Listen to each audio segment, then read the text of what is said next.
Copyright disclaimer under Section 107 of the Copyright Act 1976. Allowance is made for fair use for purposes such as criticism, comment, news reporting, scholarship, and research. Fair use is a use permitted by copyright statute that might otherwise be infringing. Non-profit, educational or personal use tips the balance in favor of fair use. 8 मार्च 2014 को Malaysia airlines की flight MH370 ने Kuala Lumpur international airport से उड़ान भरी। इसका मंजिल था Beijing, China. इसमें 227 यात्री और 12 क्रू मेंबर्स सवार थे। बोइंग 777-200ER एक मॉडर्न हवाई जहाज था। जैसे ही ये रात के आसमान में उड़ा, कुछ भी अजीब नहीं लगा। लेकिन ये आम उड़ान जल्द ही एविएशन के इतिहास का एक बहुत बड़ा रहस्य बन गया। MH370 का गायब होना सिर्फ एक खोए हुए प्लेन की कहानी नहीं है। ये एक बहुत बड़ा हादसा है जिसने पीछे कई परिवारों को जवाबों के लिए तरसता हुआ छोड़ दिया। MH370 के गायब होने पर शुरुआत में प्रतिक्रिया धीमी थी। अधिकारियों को यह पता लगाने में कई घंटे लग गए कि प्लेन वास्तव में गायब है। मलेशियाई एयर ट्रैफिक कंट्रोलर्स ने मान लिया था कि यह वियतनामी एयर स्पेस में प्रवेश कर गया है, जबकि उनके वियतनामी समकक्षों का मानना था कि यह अभी भी मलेशियाई नियंत्रण में है। इस महत्वपूर्ण देरी ने शुरुआती खोज प्रयासों में बाधा डाली। सैन्य रडार डेटा से पता चला कि MH370 अपने नियोजित मार्ग से काफी हद तक भटक गया था। यह पश्चिम की ओर मुड़ गया था, मलय प्रायद्वीप के ऊपर से वापस उड़ान भरकर मलक्का जलडमरू मध्य से बाहर निकल गया था। इस अप्रत्याशित मोड़ ने एक जानबूझकर की गई कार्रवाई का सुझाव दिया, संभवतः एक हाईजैकिंग। लेकिन एक अपहरणकर्ता प्लेन को इतने अजीब और घुमावदार रास्ते पर क्यों ले जाएगा? रहस्य को और बढ़ाते हुए MH370 का ट्रांसपॉन्डर प्लेन का स्थान और ऊंचाई बताता है, बंद कर दिया गया था। इस जानबूझकर की गई हरकत ने गड़बड़ी की ओर और इशारा किया। विमान अंधेरे में उड़ रहा था, जानबूझकर पता लगाने से बच रहा था। जब पूरी दुनिया जवाब ढूंढ रही थी, एक अनपेक्षित स्रोत से उम्मीद की एक धुंधली किरण उभरी, सैटेलाइट डेटा। हालांकि MH370 के मुख्य संचार प्रणालियां बंद थीं, फिर भी विमान एक ब्रिटिश सैटेलाइट दूरसंचार कंपनी इनमारसेट से संबंधित एक उपग्रह को स्वचालित संकेत भेजता रहा। इन पीइंग्स ने प्लेन की सामान्य दिशा और गति के बारे में महत्वपूर्ण सुराग प्रदान किए, हालांकि उन्होंने इसका सचक स्थान नहीं बताया। सैटेलाइट डेटा के विश्लेषण ने जांचकर्ताओं को एक चौंकाने वाले निष्कर्ष पर पहुंचाया।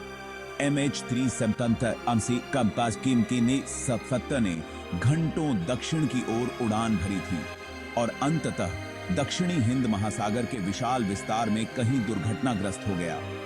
खोज क्षेत्र नाटकीय रूप से बदल गया। थाईलैंड की खाड़ी और दक्षिण चीन सागर से हजारों मील दूर समुद्र के एक दूरस्थ और क्षमा न करने वाले हिस्से में बदल गया। MH370 की खोज समय के खिलाफ एक दौड़ और एक लॉजिस्टिकल दुस्वप्न बन गई थी। अब देख रही है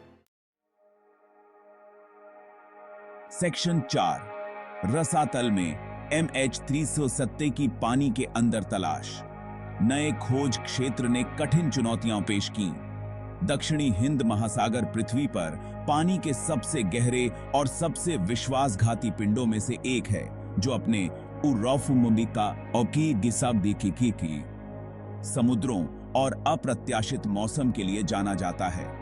लाखों वर्ग किलोमीटर में फैला हुआ खोज क्षेत्र बहुत विशाल था। लापता विमान के किसी भी संकेत के लिए समुद्र तल को स्कैन करने के लिए परिष्कृत पानी के नीचे के ड्रोन और सोनार उपकरण डिप्लॉयड किए गए थे। यह एक धीमी और श्रम साध्य प्रक्रिया थी, जो खोज क्षेत्र के विशाल पैमाने और इतने दूरस्थ और शत्रुतापूर्ण वातावरण में काम करने की कठिनाइयों से बाधित थी। महीनों की गहन खोज के बाद भी MH370 का कोई पता नहीं चला। जहाज पर सवार लोगों के परिवारों को उम्मीद थी, लेकिन किसी भी ठोस सबूत की कमी ने हताशा और निराशा की बढ़ती भावना को हवा दी। सेक्शन 5, उड़ान भरते सिद्धांत, रहस्य से पर्दा उठाना।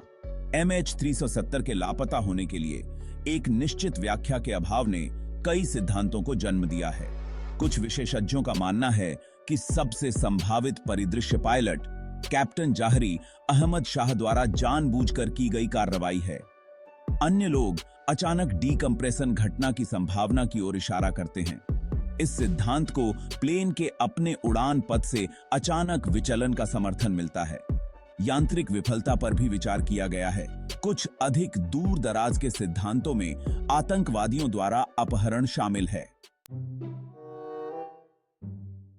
सेक्शन 6, उत्तर की तलाश, मलबा और डेटा विश्लेषण। जबकि MH370 के मुख्य मलबे की पानी के नीचे तलाश जारी है, मलबा के कई टुकड़े संदिग्ध दुर्घटना स्थल से हजारों मील दूर समुद्र तटों से बरामद किए गए हैं। MH370 के होने की पुष्टि करते हुए इन टुकड़ों ने प्लेन के अंतिम क्षणों के बारे में कुछ सुराग प्रदान किए हैं।